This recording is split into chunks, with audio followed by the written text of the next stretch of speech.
Estamos aquí con el doctor Robert Zatorre, que recientemente se le ha nombrado honoris causa por la Universidad de Barcelona. Y bueno, el doctor Robert Zatorre es uno de los mayores referentes en el campo de la cognición auditiva. Ha trabajado en lenguaje, ha trabajado en diferentes estímulos auditivos, pero sobre todo ha trabajado, o es muy conocido por sus estudios en música. Fue uno de los pioneros en estudiar la neurociencia de la música y estamos muy contentos de tenerte aquí con nosotros.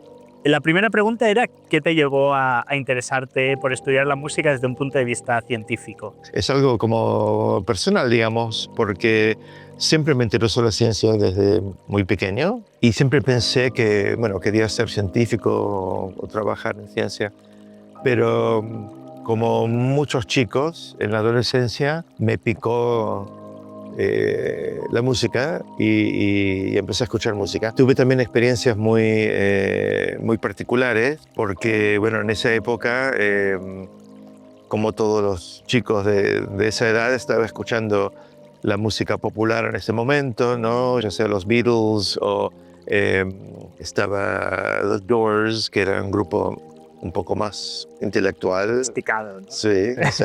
Y entre esos grupos había muchos que tenían órgano. Entonces yo pensé que, bueno, si me dejaba el pelo muy largo y tocaba órgano en una banda, sería algo muy cool, ¿no? Encontré un profesor de órgano que tenía un cartelito, ¿no? Que decía, se dan lecciones de órgano. Le voy, le pido, y me dice, ¿qué quieres estudiar? Le digo, sí, quiero tocar música rock. Y me dice, no, eso es basura. ¿Para qué vas a estudiar eso? No, tienes que aprender Bach. ¿Y qué es eso, Bach? No sé. Tienes que venir el domingo a la iglesia, voy a tocar Bach. Bueno, fui a la iglesia, escuché, me quedé... bueno, tienes razón. Muy chulo. El sueño de ser rockero no salió, pero quise estudiar música además. Entonces, cuando fui a la universidad, hice dos grados simultáneos, que además en esa época no había nada en común entre el estudio de música y el estudio de ciencia. Tuve que pedir permiso al decano de la facultad para tomar ambas cosas. Porque era como no tenían relación, ¿no? No había ninguna relación entre las dos. Me di cuenta que en los cursos de música todos mis compañeros eran mejor que yo. Pero en las clases de ciencia más o menos me manejaba. Entonces dije, no voy a seguir música a nivel profesional, pero cuando empecé a estudiar neurociencia, psicología, me di cuenta que había muchas cosas de la música que podían aportar. Y entonces, de ahí en adelante, cuando fui a hacer mi doctorado, lo convencí a mi director de tesis, que era un tipo que estudiaba la percepción del lenguaje. Le convencí que sería quizás interesante estudiar música. La gracia es que habéis sabido desarrollar maneras de estudiar la música, ¿no? Porque quizás también el problema era cómo vas a estudiar esto tan complejo, tan emocional, ¿no? Y entonces también parte de lo que habéis hecho ha sido desarrollar los métodos, los experimentos, las maneras. ¿Cómo ha ido evolucionando eso? Para obtener fondos, por ejemplo, había que demostrar que lo que hacíamos era en serio, no era un capricho por el estilo. Y entonces empezamos con cosas muy básicas, tomando en cuenta, por ejemplo, la psicoacústica, pero siempre se hacía la psicoacústica con estímulos muy básicos, con tonos o con clics. Y entonces empezamos a usar la metodología de la psicoacústica, pero con estímulos un poco más complejos. Y bueno, ahí empezamos a descubrir que había ciertas respuestas. Tono no depende solo del tono, sino de su contexto.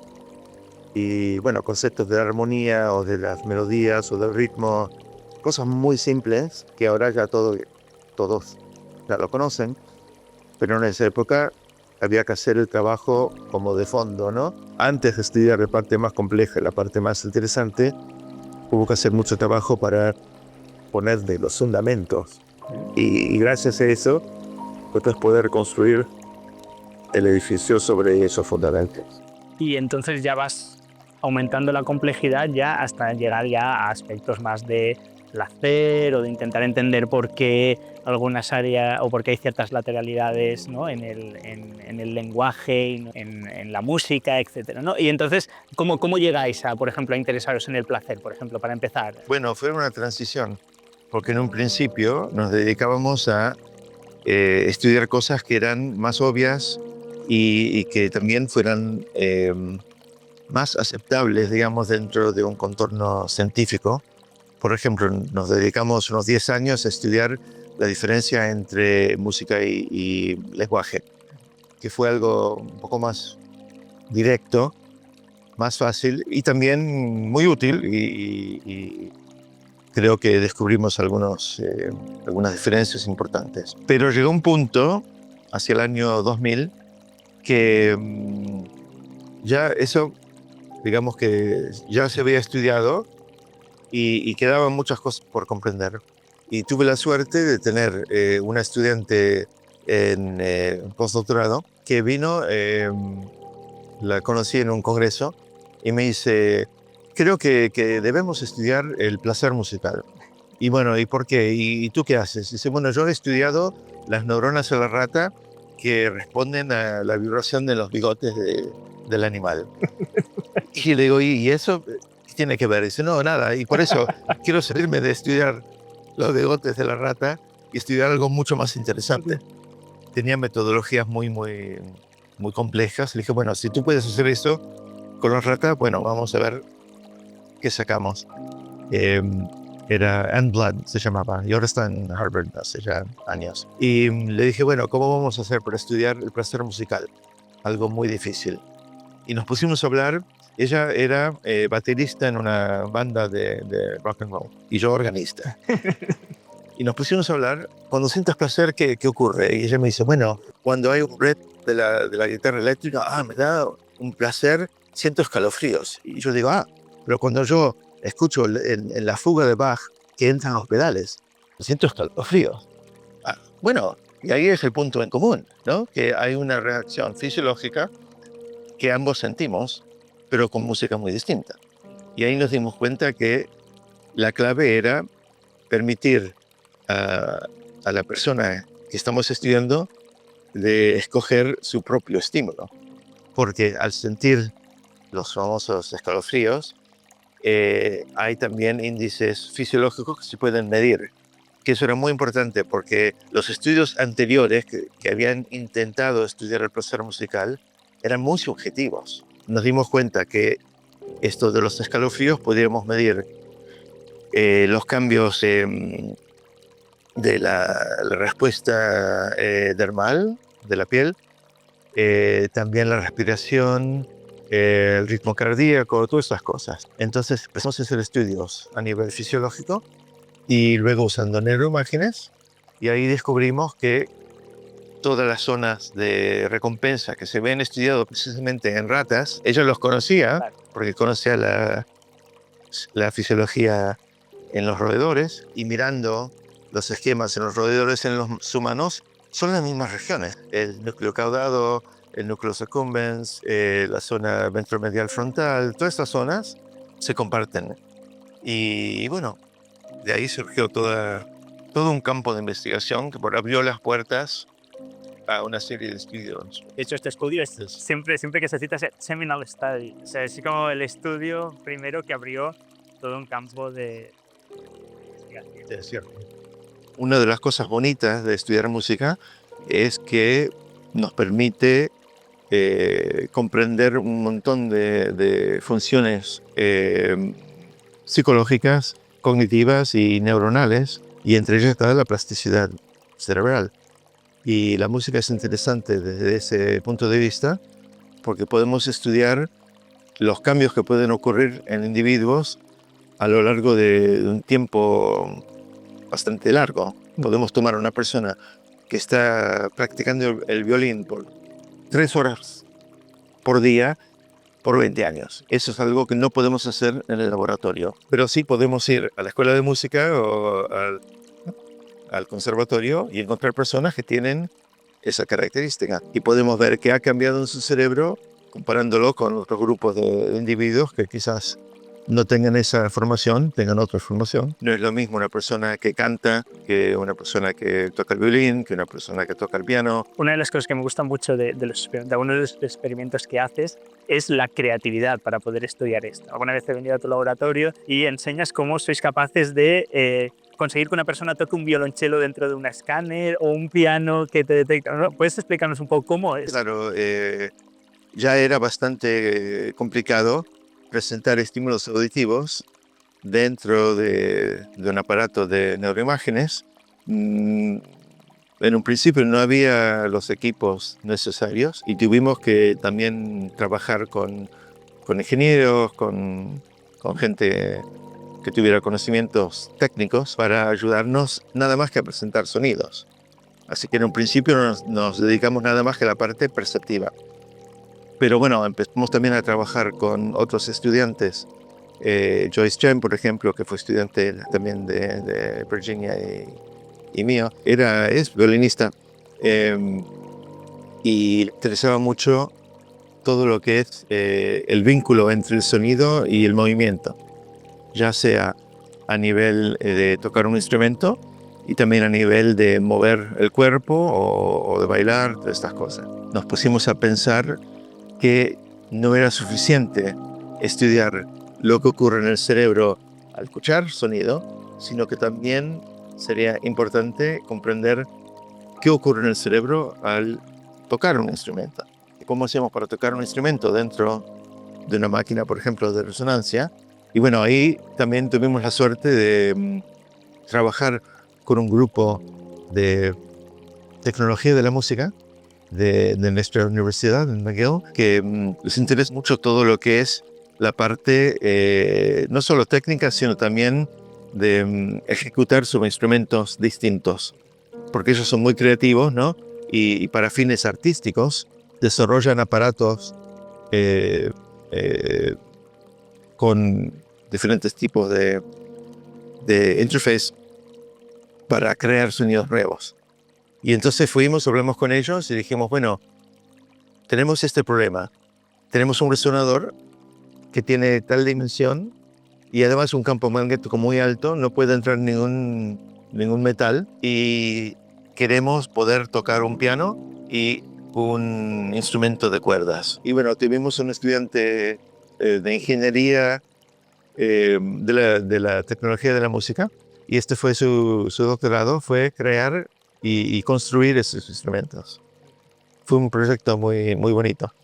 Y después tuvimos otros estudiantes que también eran violinistas y con ellos hicimos estudios, por ejemplo, de aprendizaje, estudiar lo que ocurre en el cerebro antes y después de aprender a tocar y también ver las diferencias individuales, porque personas ya desde un principio manejan muy bien el instrumento, aunque tengan mucho por aprender, y hay otros que son nulos, pueden seguir practicando por años y no. Y eso también es muy interesante a nivel psicológico. ¿Por qué existen estas diferencias? La persona que es nula en la música quizás sean muy buenos para pintura, o muy buenos para matemáticas, muy buenos para el lenguaje, ¿no? O sea que hay diferencias muy interesantes.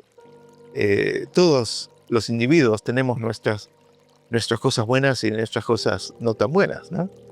Otro aspecto que hoy en día hay mucho interés en el campo es en las aplicaciones, ¿no? En las aplicaciones quizás a nivel de terapias o en las aplicaciones a nivel de settings educativos. ¿Cuáles crees que son los aspectos más prometedores? Hay muchos alumnos que se han formado en mi laboratorio y que ahora aplican esos conocimientos dentro de un ámbito más clínico o al menos en investigación clínica.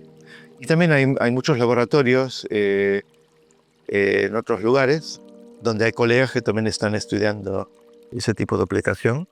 Creo que aún está quizás en su infancia, pero creo que tiene promesa. Por ejemplo, todo este vínculo entre la percepción y la parte de motricidad ahora se está estudiando en poblaciones quizás con dificultades de movimiento, como ser la enfermedad de Parkinson o las personas que tienen problemas para moverse.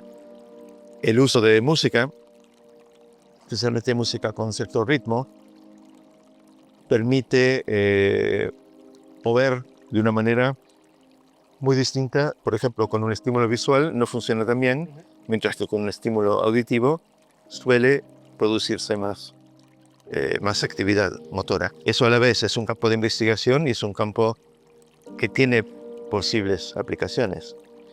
Después, todos los trabajos que hemos hecho sobre placer y recompensa de la música, eso también resulta tener posibilidades de aplicación clínica en casos donde el sistema de la recompensa esté afectado. Puede ser, por ejemplo, en las anhedonias, la depresión clínica, también en la enfermedad de Parkinson. No solo es un problema de motricidad, también tiene mucha dificultad a nivel de placer y nivel de anedonia. También en las adicciones, que existe la idea de que es una enfermedad que puede tocar el sistema de recompensa. Medimos la activación del sistema de recompensa con EEG, con electroencefalograma, y lo que estamos midiendo a nivel cerebral después hace el feedback a la música. Entonces es un circuito cerrado que cuanto más activación tienes en el sistema de recompensa, mejor suena la música. Y esto es algo que ya tenemos un par de publicaciones que quizás se pueda desarrollar, porque la idea sería hacerlo con personas en su misma casa, un equipo de EEG portátil, y que aprendan a autorregular su sistema de recompensa. Si está muy bajo, subirlo. Y si está muy alto, bajarlo. También pensando en estudiantes, aquí por ejemplo de psicología, y estamos en la facultad de psicología, consejos, ¿qué aspectos les recomendarías, qué les podrías decir? Creo que me fue bien porque me tomé el tiempo de estudiar música por un lado y de estudiar ciencia por el otro. Así que eso sería el primer consejo, que no es suficiente estudiar uno u otro, hay que tener al menos algunos conocimientos en ambas ramas, y después tener una buena formación con gente que pueda no solo orientarte, pero también darte las posibilidades de crecer, de estudiar, de tomar riesgos. Eso es algo importante, porque no todo lo que vas a intentar va a funcionar. Esto lo comentábamos antes, ¿no? Sí, tanto el profesor como el estudiante tienes que tener capacidad, ¿no?, de no frustrarte en toda la ciencia. Y bueno, si algo no funciona, intentar también de otra manera. El experimento fallado también es una señal que tienes que intentar algo nuevo, pero mantener un poco la meta en mente. Todos los científicos tienen que tener mucha paciencia, tienen que tener mucha creatividad, conversar con mucha gente y aprender de ellos. Es tener la mente abierta a todas las posibilidades. Gracias por la entrevista.